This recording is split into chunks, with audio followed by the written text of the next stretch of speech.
Hi guy, welcome to the AMIGArama podcast. As always, I'm your host Lorfarius, and in this week's show, which is our 80th I believe, we are going to cover Super Off-Road. But before we jump into that, we need to take a look at this week's news. Now first up is a game I just noticed over on Indie Retro News recently. Artist Games has just released a port of KoBo, which seems to have been a release on Unix systems. This is a real beast to run though, and you will need a 680860 CPU plus 16 megs of RAM. My god. They even recommend a vampired Amiga to play it, but it looks like a true arcade game. Very similar to Uridium 2 from what I've seen, but good to see the Amiga is truly capable of some like incredible stuff even this late in its life. You can check it out on artisthq.wordpress.com. I'll also post a link in the usual place. But moving on, I wanted to cover this one specifically because we've done Smash TV many moons ago. Basically, A-Rock has gone and released Total Carnage CD32, the special edition. Now, from what I can tell, this has had a bit of an overhaul. Mainly, player moves at the same speed as in the arcade, compared to the original Amiga, which it was quite slow. Also has a much more powerful flamethrower and some light changes to the bombs, basically to make them more arcade-like as well. It also seems that there's a brand new track on the disc by JMD. You know, overall that's quite the bumper special edition, so well worth a download. I'll stick a link into the show notes. Next up, a couple of weird things. This is more like an Amiga service announcement.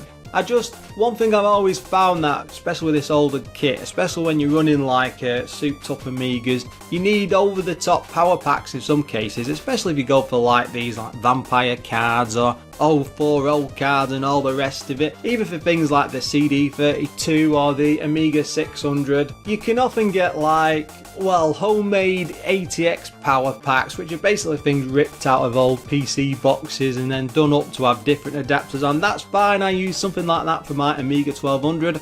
But I did notice over on a forum, I think it was the EAB board, that basically there's a new place been set up called powersuppliesonline.co.uk and c64psu.com. Now both of these offer you the option of doing lots of different power packs for tons of, it's not just the Amiga by the way, but obviously they stood out. They do things for the A500, 600, 1200, and the other one I think does the CD32 plug. It's well worth having a look, especially if you're a bit worried about getting a system recapped and you don't really want to be running a power pack from about 25, some case 30 years ago. With that in mind though, I did want to mention that we do have a page dedicated to, well, recapping info, which explains what you need to have done, what it's all about and stuff, with a link on that to amigapassion.co.uk. He does very good rates for full board recaps. As far as I'm aware, he does every Amiga going. If you've got something like an A500 or a 1200 you've just spent £200 to £300 on, it does happen, especially with some of the stuff bunged inside these things.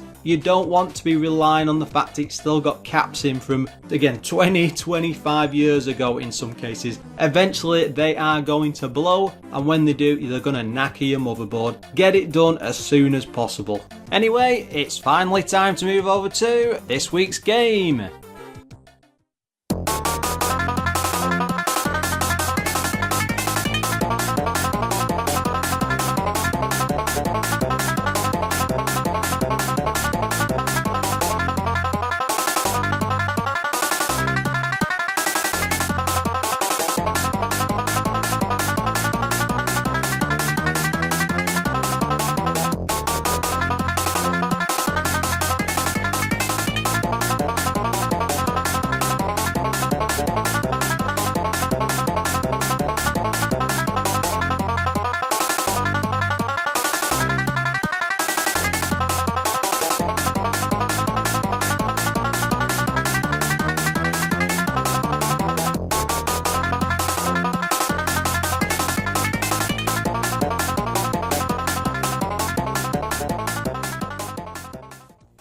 Usually, when I try and pick a game for the show, I'll go back over my own history and I'll look at some of the stuff I've covered in the past, something that might be my all-time favourite game. And for this week's show, when it came to going back and just looking through the list of things I might be able to cover, I suddenly realised that I did Indie Heat a very long time ago. I think it was around about episode 15. My god, we were all much younger then, a very long time ago.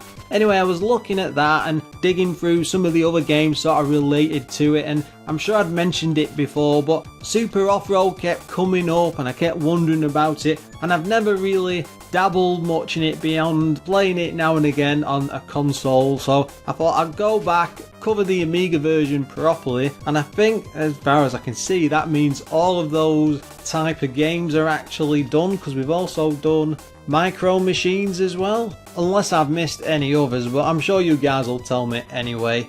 The publisher for this was Virgin Mastertronic. They'd worked on games like X-Days, Golden Axe. I think that was one of my all-time most listened and downloaded show. I was quite glad to have covered that one. Judge Dredd, Ninja Warriors, Shinobi, a fair few others. They were absolutely massive. Now, it was developed by Graft Gold, who also worked on Empire Soccer 94, Fire and Ice, Paradroid 90, Rainbow Islands, we've covered that as well. I think that was episode 45, maybe 44. Realms, Simulacra, Virocop, to name but a few. This came out in 1990 and it was on one floppy disk. Turns out this was a free player game and was priced at £24.99. Now, the coder behind this was David O'Connor, Gary J. Foreman, Jason Page, Steve Turner. As you can probably tell, I saw this massive list and I thought, nope, I'm just gonna snip that down. But between them all, they worked on Realms, Virocop, Fire and Ice, Rough and Tumble. I swear we're gonna cover that one day. I really want to do it properly. Sensible World of Soccer, Simulacra again, Uridium 2. I almost covered that about 2 or 3 months ago, but I got really stuck on the second level, and if I get stuck on a game and I can't cover it in a week, I just give up and think, oh, I'll come back to it another time. Graphics wise, they were done by John Cumming. He worked on Paradroid 90, Rainbow Islands again, Simulacra, Stunt Car Racer. Music wise, Jason Page. I do love it when they all seem to work on the same games. It makes it so much easier to read through. Fire and Ice, Rainbow Islands, Swaz again, Simulacra, Uridium 2.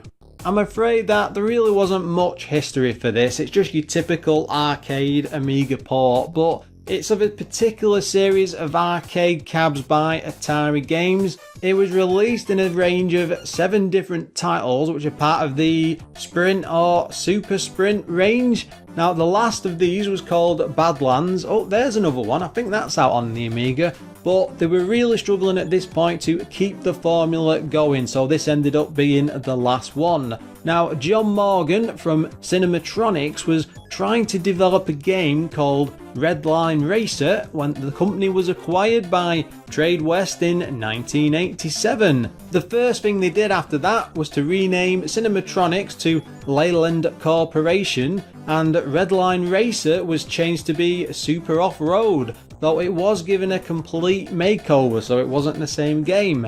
Now, Earl Stratton, Steve High and Sam Powell were brought along to help create the game, working on the graphics, music and code. And it started out as a Dune Buggy Racer and not the monster trucks that we're all used to at this point. When it came to the main game license, I did find this interesting story, if you can call it that, where effectively the team of developers met Ivan Stewart in a Californian restaurant. And after lots of discussions, the game was changed to represent Ivan Stewart. Talk about luck of the draw and an odd meeting. Now, it seemed that Ivan Stewart was hired as a technical advisor, but the main draw for them was to be able to use his moniker Ironman in a game. Now, it was released in 1989. The arcade version did extremely well, enough for Trade West to create an upgrade kit for the arcades, this is, called the Track Pack, with another 8 courses, different terrain and lots more tighter turns. The arcade cabinet itself wasn't really much of a technical marvel, and the game was fairly easy to convert for home systems,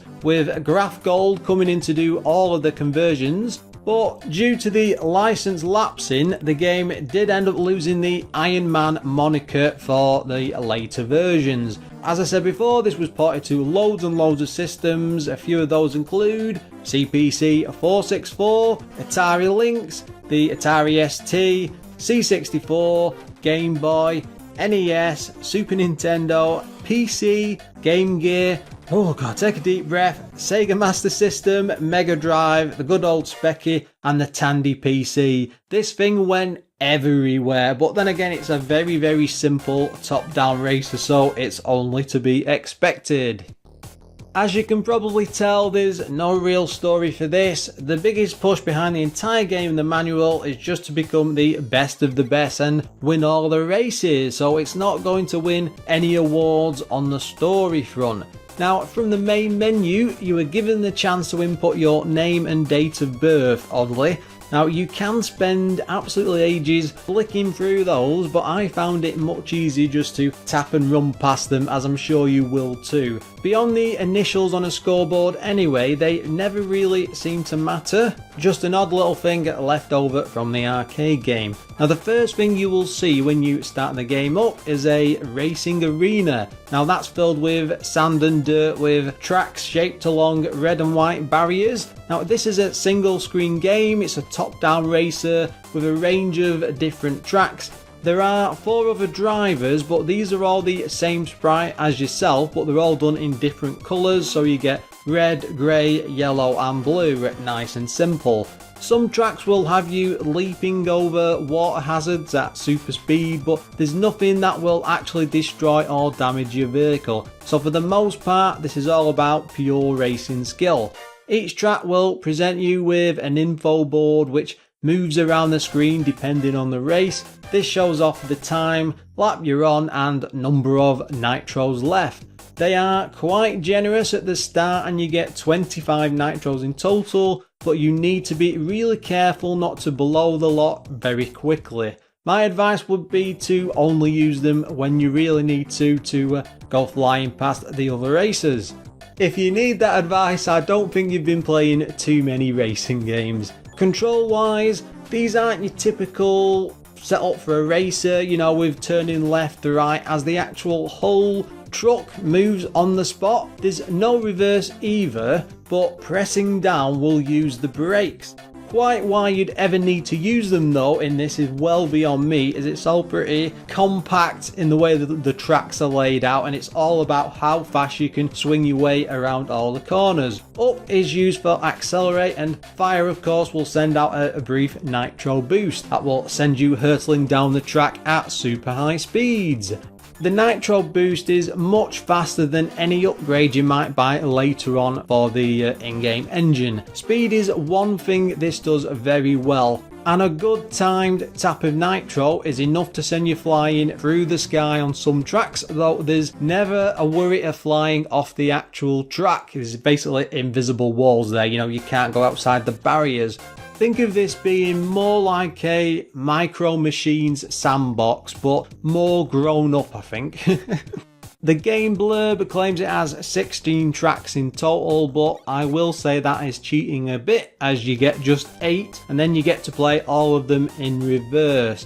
Each course has a total of 5 laps, with the first across the finish line to win the trophy as well as any prize money. Between each race, you're given a chance to visit the speed shop, which lets you select accelerator, nitro, tyres, top speed and shocks in a similar style to what you get over in Indie Heat, with the chance to buy 5 of each across the entire game. You really do get to expand and improve your motor, which is a really great touch, and I really enjoyed that from Indie Heat, so I'm glad to see it again.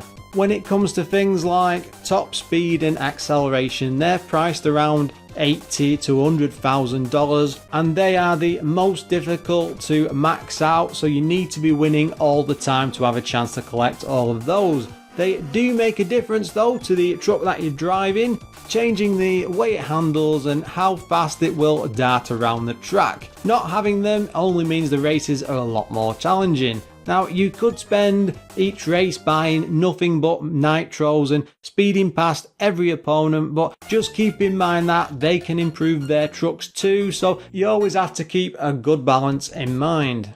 I found myself tending to rely on the expensive upgrades and picked up the nitros when they appeared on the track, as I felt that was a lot more challenging. But I also mustn't forget to mention the $10,000 cash bags which end up being mislaid on the track. I've no idea who dropped them. Must be the pesky crowds throwing that good old hot dog money down. Now, there are different prizes for each race. It's 100,000 for the first, 90 for second, 80 and then 70 for fourth. It means you even get cash in last place, so spend it wisely depending on how well you can play.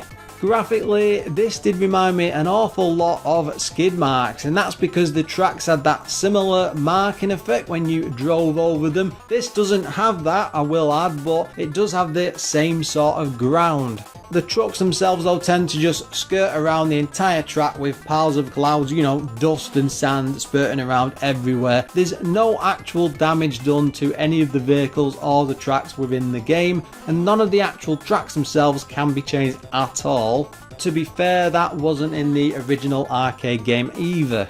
For the most part, they've done a good enough job of depicting everything that should be here from the arcade. All of the tracks have come across as they should be, and for the most part the sounds and fast-paced racing means you won't spend too much time worrying about the overall look. This is more about racing skill than an actual graphical powerhouse. I've never seen monster truck racing in my entire life, so I've no idea if this even comes close to what the actual races are like. Anyone been to one? I'd really like to know. Feel free to drop me a line. From this, it does look like they'd be a hell of a lot of fun. Now, there's a selection of 18 Amiga tunes mixed in across all of the courses, as well as a lot of samples, making this as close to the arcade as you can possibly get. Especially with the honking monster truck horn that goes off at random. No, it's not as annoying as that might sound, though I will say the sound effects are a bit too lacking. There's just too many moments of silence, and I'd like to have heard a lot more damage from the trucks as you are bouncing them around the walls on the track. Let's have a look at some of the game's problems. Now, the racing controls are fine, they're sharp enough, but I found it much easier just to play this on an emulator and reprogram it so it would accept 2 buttons. Having accelerate on one button and nitro on the other is so much better than what it comes with. But if you're stuck using up, it's more of a niggle than any sort of major issue. It'll all depend on which you prefer. With 16 tracks, there should be a ton of differences to keep you going, but the game never goes beyond dirt track courses. It's all set to the same field. Again, that's fine, but when you have something like Indie Heat making the surrounds more interesting, this can feel awfully repetitive, and it's a bit sad it's not a bit more exciting with a lot more going on. There isn't any sort of tournament mode either that's deeper than what you get with the basic races. Yes, there's trophies awarded to the winners and you can come in different places and you end up with a babe on the arm, but there's just very little else to add any sort of variety to the races. The other drivers aren't that difficult to get past. I'm guessing that's just a general problem with AI of the time. When it comes to the magazines, The One gave it 87%, Amiga Action 79%, Amiga Force 88%, and CU Amiga 93%. They really liked it. To be fair, that is a pretty good range of reviews there. They're all quite high, barring Amiga Action with its 79. As I'm sure you're all aware, if you listen to the Indie Heat episode, I'm a massive fan of this kind of game, but weirdly, Super Off-Road just doesn't have the same feel to it. I should be all over this, and that doesn't necessarily mean there's anything bad about the game. I just don't get the same joy from running through its races like I do with Indie Heat. I still go back to that, and it's well over a year since we covered it in the show. I did get a chance to play this at an arcade a couple of years ago, and I spent far too much time winging my way around the tracks with the amazing steering wheel that it had, and I really do wish that the Amiga version could have something like that as well, because this is a good conversion, to be fair. The graphics were a really good presentation of what was on show over in the arcade. It's not as detailed, obviously. What with it being a single screen racer, there's not much more they could have done with it. The music is just as well done. Rather than take the cheap way out with 1 or 2 looping tracks across the entire game, they've actually gone to the effort, and there's something different for each of the races. I do wonder if that's come straight from the arcade machine. I should have probably checked, to be honest. The biggest issue for me though is that it's just way too repetitive. Going up against 3 other cars is a lot of fun, and getting into scrapes as you overtake them can lead to some real frantic battles, but it's just too samey, and it really didn't take me long to start grumbling about all of the brown on the screen. Now what I mean by that is there's dirt everywhere, and beyond the odd bit of colour from like the surrounds and say water hazards, it's all the same thing for all of the tracks. With a home port, they had a chance to add something like, say, a management mode or deeper racing. I get that this is like a straight arcade port, but it does have a lot going for it, and I would have loved to see a lot more done with the engine that they got. Looking over at the Super Nintendo port, for example, and they've done a lot more with the graphics and tweaked in things like fun animations during the races. There's not much, but it's enough to make it feel more like a console game. It feels like they've expanded it a little bit more. I can't fault this as an arcade game by any means, as it isn't on the same level of, say, Rampage, but one thing it's missing, at least for me, is that it just didn't come across as fun. I'm guessing with a few other people it's probably a blast to explore all of the tracks together, but with little to do in the single player mode, it just felt a bit of a letdown.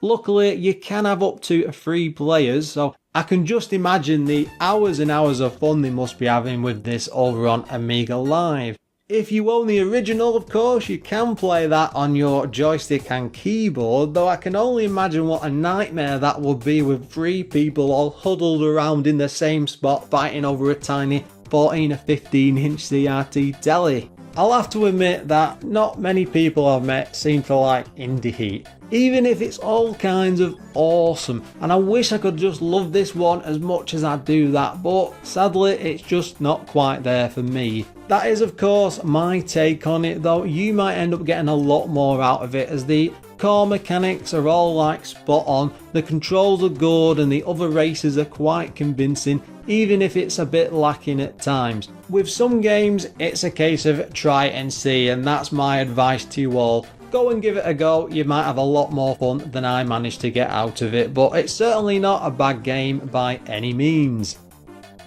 And that, sadly, brings us to the end of this week's show. Now, if you've got any comments to make about anything you've heard today, you can pop along to the Facebook page, which is facebook.com/AMIGArama. Leave me a line on Twitter, which is @AmigaRamaPod, or even just come and comment on the actual episode over on AMIGArama.com. If you'd like to offer some support for the show, you can do so over on Patreon, which is patreon.com/AmigaRama, where you can pay on a couple of levels, just contribute something if you want, or even get next week's show a whole week early. We do of course need to take a moment to send out a huge thank you to all of our current supporters. They are Adam Bradley, Darren Coles, Graham Vebke, Glenn Milford from Casual Retro Gamer Weekly, Jason Warnes, O'Brien's Retro and Vintage, Premsky, and a new one this week, Quentin Barnes, Retro Ravi, Richard Legg, Sneff,